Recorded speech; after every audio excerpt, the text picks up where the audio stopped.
Welcome, everybody, to Navigating Change, the podcast from Teibel Inc. I'm Pete Wright, and that's Howard Teibel. This is perfect. That's 2 weeks in a row. You know, if you and I knew anything about cars, we probably do. We could take this on the road and have it be on any subject. By the way, have you seen the movie Chef? Not yet. Jon Favreau. You have to see them. Oh my gosh, I can't believe I'm putting a plug for this, but Pam and I saw this last week. One of the best movies I've seen in a very long time. Really? Go and see Chef. That's fantastic. I will do it. This has been a great podcast. Hey. I'll talk to you next time. Here's what I want to talk about this week. I stumbled on a concept that this was, we've been talking a lot about Chautauqua the last couple of weeks and the legacy of change going on in the last couple of episodes. And stumbling through some of the resources, I ran across the title of a course, Conscious Collaboration, An Antidote to Unconscious Conflict. And so you can, Google that title if you want to learn more about that. It just got me thinking about what happens in a complex change process, particularly when we're talking about the kind of work you do, trying to help teams adjust to a completely new way of kind of doing business, this business model process. And I wanted to talk a little bit about the dark side of building new roads to collaboration, creativity, those things. This unconscious conflict really stuck with me.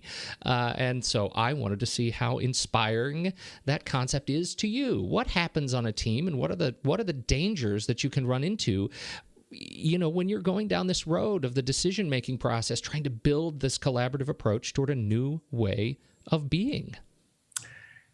This conversation in itself is dangerous. Right. Right?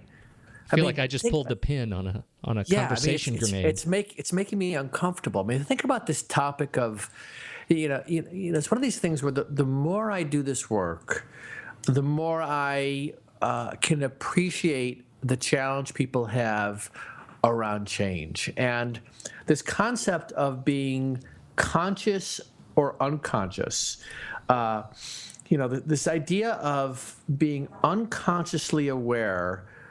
And ultimately what we're talking about is being unconsciously or unaware of our own behavior. And when we become aware of our behavior, and, this is one of those kind of conversations where you say, all right, are you born with this? Can you teach it? Can you make people better at dealing with conflict?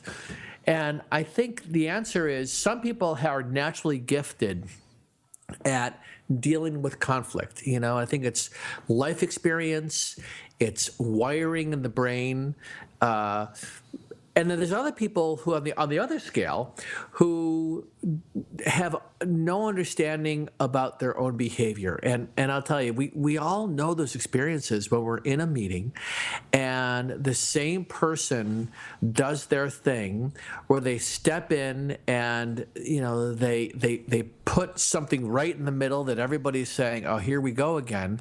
And this person is wholly unaware of their behavior.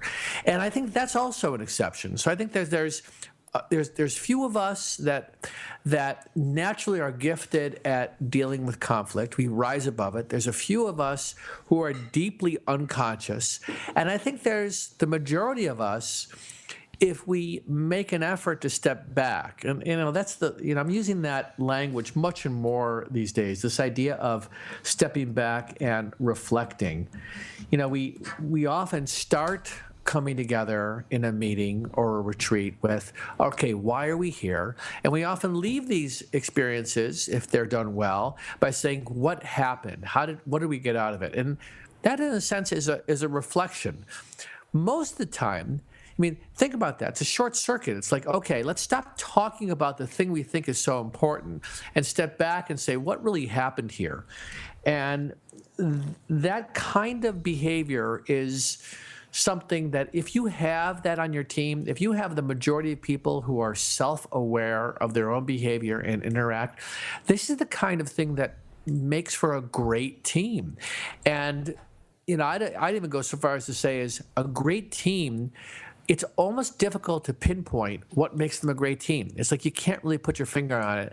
I think a lot of it has to do with a level of consciousness about how I interact with you and how you interact with me. Well, I think that's a great point. And I think you're going at it this angle of what builds a great team is people who are naturally conscious of what they're doing and how they're responding to what's in front of them in a meeting that's asking them to change in some way, shape, or form. I wonder if you look at, for example, your decision-making model, which we've talked about a number of times on this show, you look at that process with a team trying to find a way to deal with the complex problems that you are often in front of. Where are people most inclined to have that subconscious emotional response that might lead to fear, uncertainty, doubt, unconscious conflict? Does that make sense?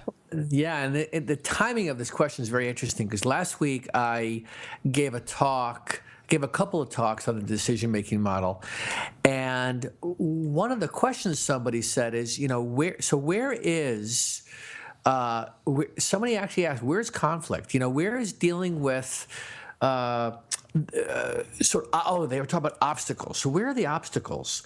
And, as I looked at the model where you start with sort of the three big questions, which is what's the problem, why is it important, and what does success look like as if you're looking back, that's very much those three represent sort of getting into a vision. And then you get into brainstorming, and then you get into this question of prioritizing.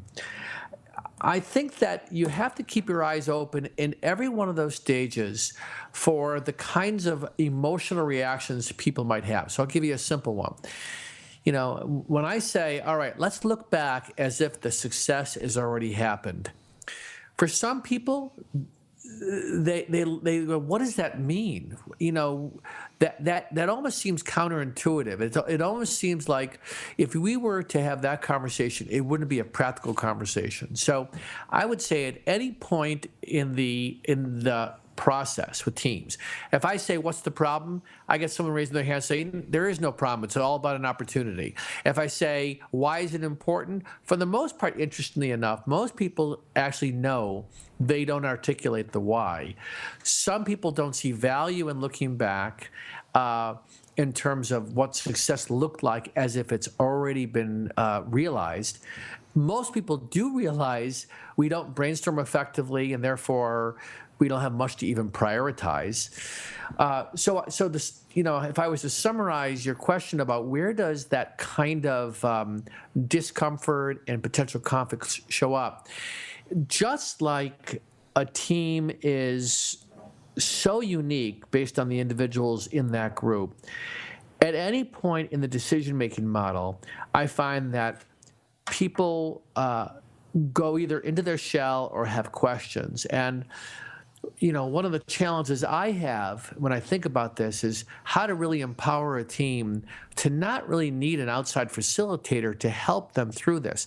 I actually think that people struggle with how am I going to manage people's unconscious or unspoken statements. It demands a higher level of facilitation. Well, that was my next question, because it's not just you enabling a team, but you specifically, working with leaders to help them understand, to observe when these kinds of behaviors are happening on the team and are becoming roadblocks, and B, what are the skills that leaders need to be able to help their teams navigate these things effectively and get their teams back on this wave of collaborating productively.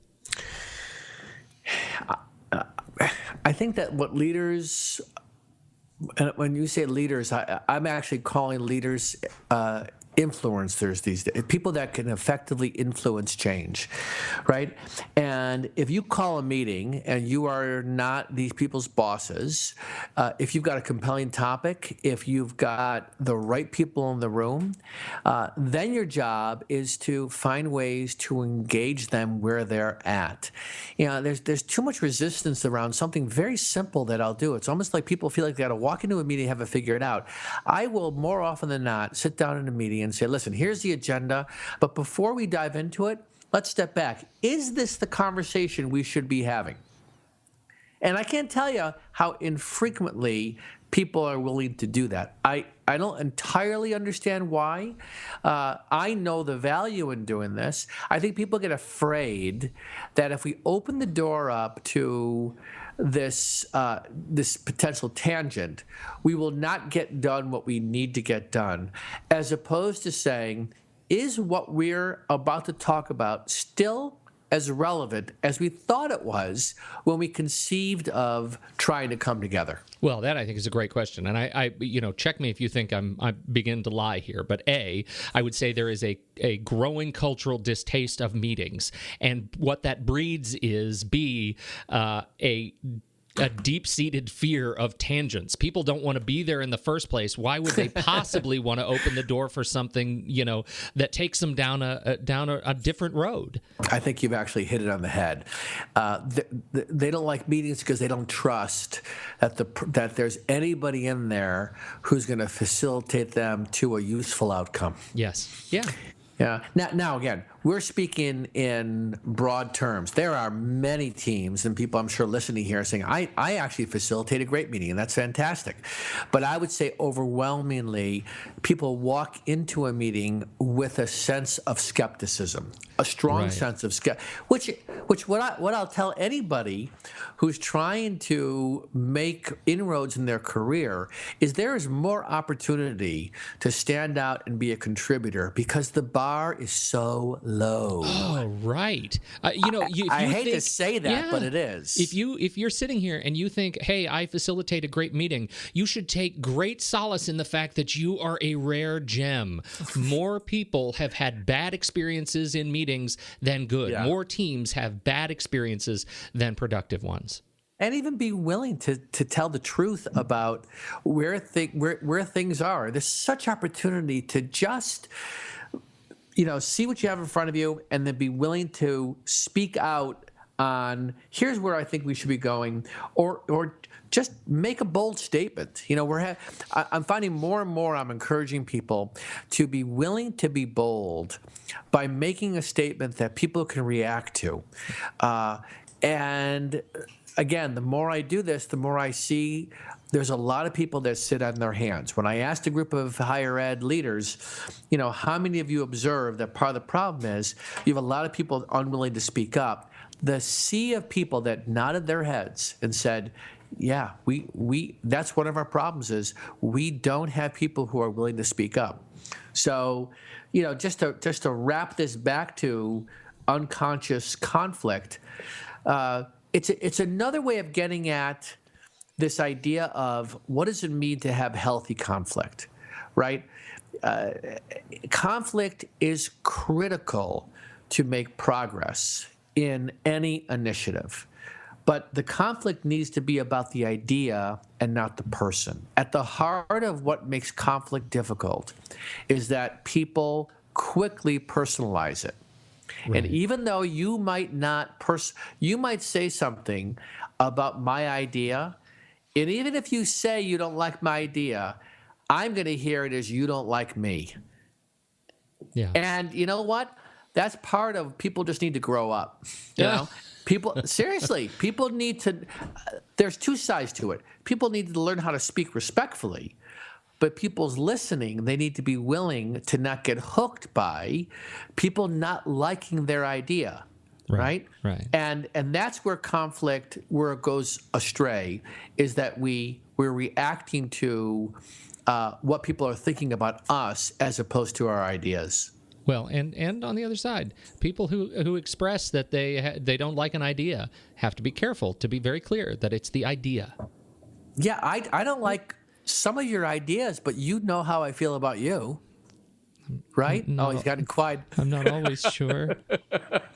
Hey, this has been a great conversation. I don't think there are any magic bullets to solve this one, but it certainly, I think, merits more conversation. Be observant in how your teams are behaving and how they react to change so you don't get trapped in unconscious conflict. I love it. I love it. Hey, Howard, thank you so much for your time, as always. Thank you, Pete. You can find out more about the show at TeibelInc.com. You can search for us in iTunes. Just search for Navigating Change. It'll come up. You subscribe for free. By far the easiest way to make sure you never miss a single episode. You can also listen to us on Stitcher Smart Radio. If you haven't searched for Navigating Change there, it's a great way to listen. If you have a car that's enabled, it's a great way to listen to Navigating Change in the car. Otherwise, find us on Twitter at Howard Teibel. I'm at Pete Wright. We would love to hear more from you. And we'll catch you next week on Navigating Change, the podcast from Teibel Inc.